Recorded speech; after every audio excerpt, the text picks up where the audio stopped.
RCR, la red que comunica y une al Perú.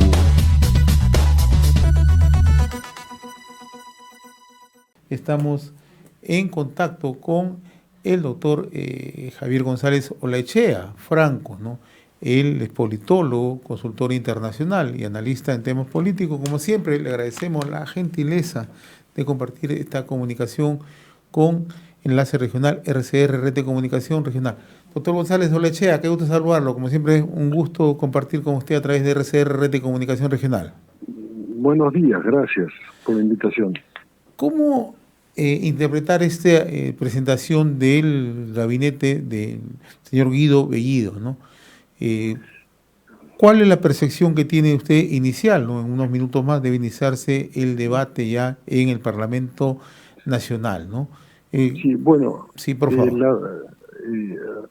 Lo que yo pudiera ahora comentar es preliminar, porque, claro que sí. Porque está muy fresco, hay que leer el discurso para ver cuáles son las cosas más saltantes, hay algunas omisiones, y eventualmente hacer un análisis más exhaustivo. Lo primero que tengo que decir es el tono. Yo encuentro que el tono ha sido un tono conciliador, cosa que no se esperaba, pero que me parece que obviamente debe responder a la directiva del presidente de la República de bajar los decibeles de la confrontación política de los primeros 30 días del gobierno, tanto en lo que ha sido dicho por parte de autoridades del gobierno como por parte de dirigentes del Perú Posible en distintas circunstancias, con las respuestas que han merecido en el Parlamento y fuera del Parlamento. Entonces, lo primero que habría que resaltar, y no es un dato menor, es que el tono ha sido un tono de conciliador y de convocatoria. Ahora, lo segundo es cuánta correspondencia hay entre ese tono conciliador, esa voluntad, como en otras palabras ha llamado la unidad nacional y ha reconocido, lo cual no es un dato menor, comenzando en el discurso que estaba frente a la representación política del pueblo, ¿no? Esas son las palabras textuales que yo tomé nota al principio, ¿no? O sea, que reconoce que la representación política del pueblo es a través de la democracia representativa, esto es, del Parlamento, con lo cual no sabemos si esto es totalmente sincero, porque cuantas veces ha podido el presidente de la República ha mencionado que quería una relación directa con el pueblo, yo el pueblo y yo soy el pueblo, para resumirlo de esta manera, ¿no? En cambio, el premier comenzó diciendo que acudía frente a la representación política del pueblo. Entonces, no cabe otra representación política del pueblo en una democracia republicana y representativa como lo es el Congreso de la República. Ahora, bueno, esa es una precisión no menor, que no sabemos si es realmente un giro, un reconocimiento de lo que dice la Constitución, o una estratagema a los efectos de lograr el voto investidura. Pero la apreciación que usted hace es bastante directa, ¿no? O sea, hemos notado ciertamente un tono bastante conciliador. De allí a que exprese un realismo, vamos a ver cómo actúan en los próximos días, en las próximas semanas, este gobierno. Pero también hay otro tema que no se ha tocado en esta presentación. No ha tocado para nada el tema de la Asamblea Constituyente, ¿no? Correcto, ese era mi segundo comentario aquí escrito. El presidente, cuando asume en su mensaje a la Nación, dijo que el gabinete acudiría al Congreso y pondría en manos del Congreso un proyecto de ley para la convocatoria a una reforma constituyente. Bueno, evidentemente han optado por la no confrontación inmediata. Esto no quiere decir, porque no hay mención alguna en el discurso de casi 3 horas, para mí demasiado extenso, sobre eso que había sido anunciado. Pero tenemos en la práctica, porque también ha sido anunciado, y están los videos, y ha sido dicho por el partido, que han iniciado, Perú Libre, que han iniciado la recolección de firmas con el kit correspondiente para proponer un debate un debate sobre la conveniencia o no en el Parlamento de la convocatoria a la Asamblea Constituyente. Entonces aquí podríamos estar frente a la escopeta de los dos cañones, ¿no? Vale decir, no se menciona necesariamente en el Parlamento, pero el partido que sostiene al gobierno ya está en campaña, y es por todos conocido, de haber comprado el kit y la reforma. Entonces, ¿cuál sería el motivo por el cual no ha sido mencionada la reforma por la vía de una asamblea constituyente y una nueva constitución?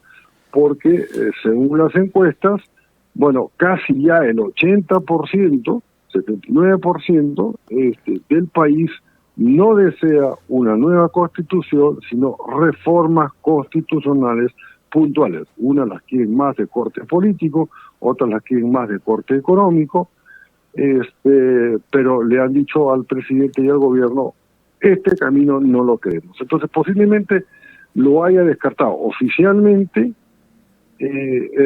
porque esto es lo oficial. El Premier optó por no mencionarlo, de manera que no existe, técnicamente no existe una propuesta del gobierno, del Poder Ejecutivo, sobre una reforma constitucional por la vía de una asamblea constituyente. O sea, formalmente ha sido descartada por el gobierno, separando gobierno de partido, ¿correcto?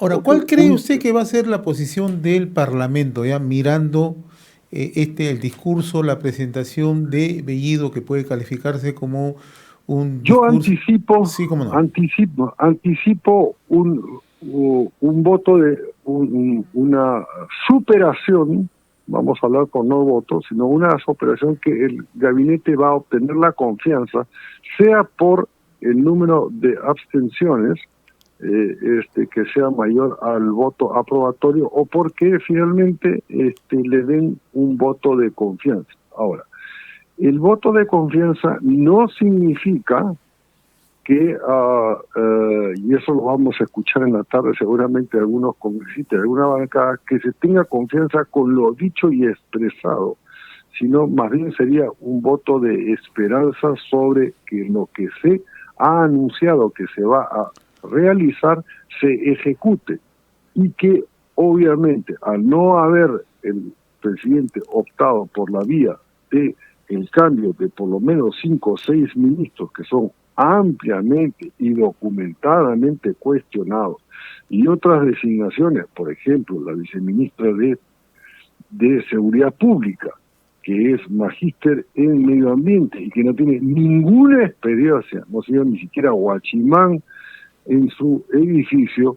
Bueno, hay designaciones que son absolutamente injustificadas, ¿correcto? Entonces, yo presumo que después de un amplio debate va a superar el trance, porque además el Parlamento no va a querer las distintas bancadas, que también tienen sus intereses, porque, por ejemplo, no ha sido mencionada la reforma al sistema educativo por la vía de tocar a las universidades, cosa que sí había dicho el presidente en su mensaje, para acabar con aquellas universidades que, siendo organizaciones sin fines de lucro, terminan engordando sus arcas. Yo creo que esa omisión ha sido a propósito para tener el voto SUNEDU. Ahora, o sea, el tema del BCR tampoco lo ha tocado, ¿no? El tema del Banco Central de Reserva tampoco lo ha tocado, que es un tema que ha sido permanentemente abordado en los últimos días, ¿no? Así es. Entonces es un discurso donde las omisiones, que son de cálculo político, son mucho más importantes que las precisiones, que han sido muy variadas y de distinta, digamos, de distinto carácter intersectorial, donde también sí encontramos algunas precisiones que ya habían sido anunciadas, pero más desarrolladas en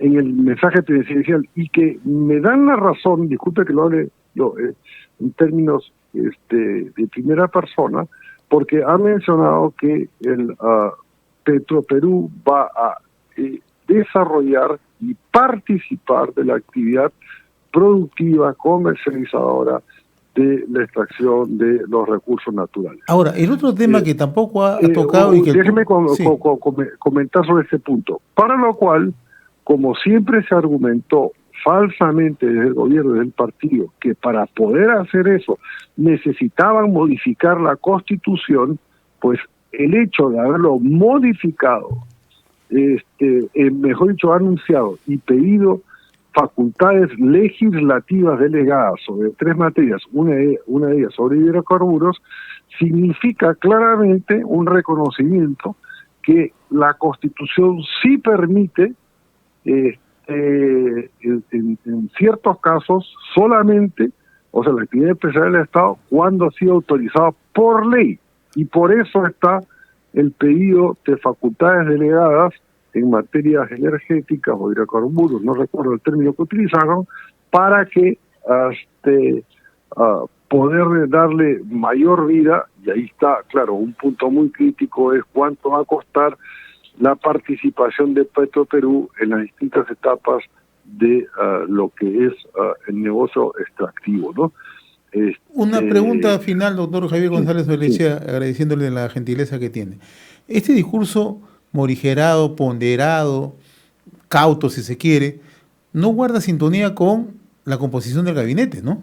No, justamente, ese es otra cosa. Este es un discurso que podría haberlo hecho el premier Franklin, ¿correcto?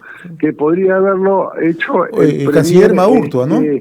El premier Maurtua, ¿no? O el premier Rodríguez Cuadros, y no el premier, porque además ¿no? Hay una suerte de cuando desarrolló más o menos extensamente y con mucha precisión y poco menos que señalando con el dedo en la mano la lucha anticorrupción, y con cierto detalle, que a mí me pareció un buen tono. Bueno, pero ¿quién señala?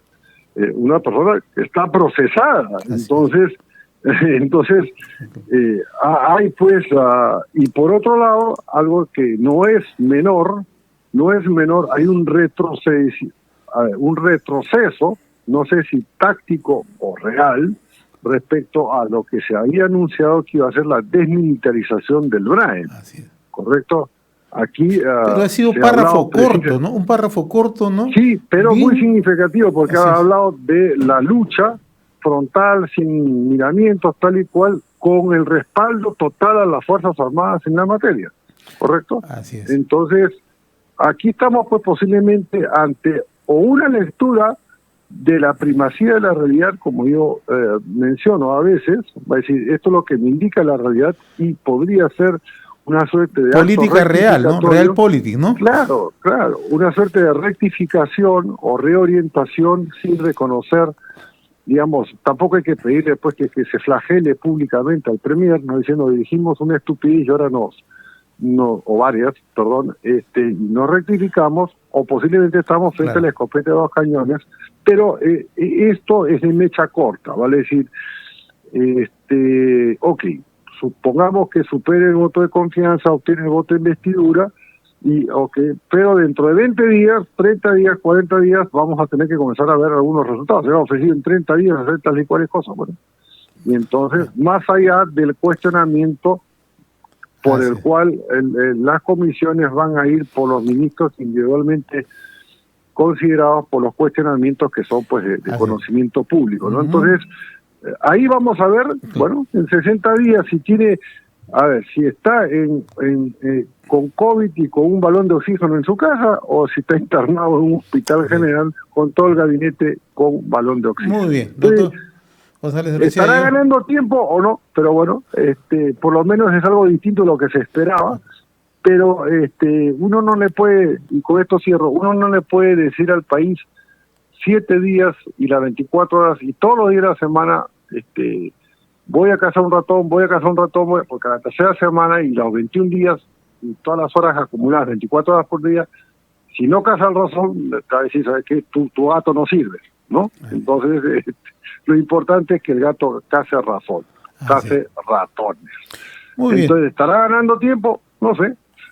Vamos a verlo. Muy bien, doctor Javier González Olechea, yo le agradezco la amabilidad de compartir esta comunicación con RCR. Un fuerte abrazo. Gracias, muy amable. Hasta pronto. Hasta pronto.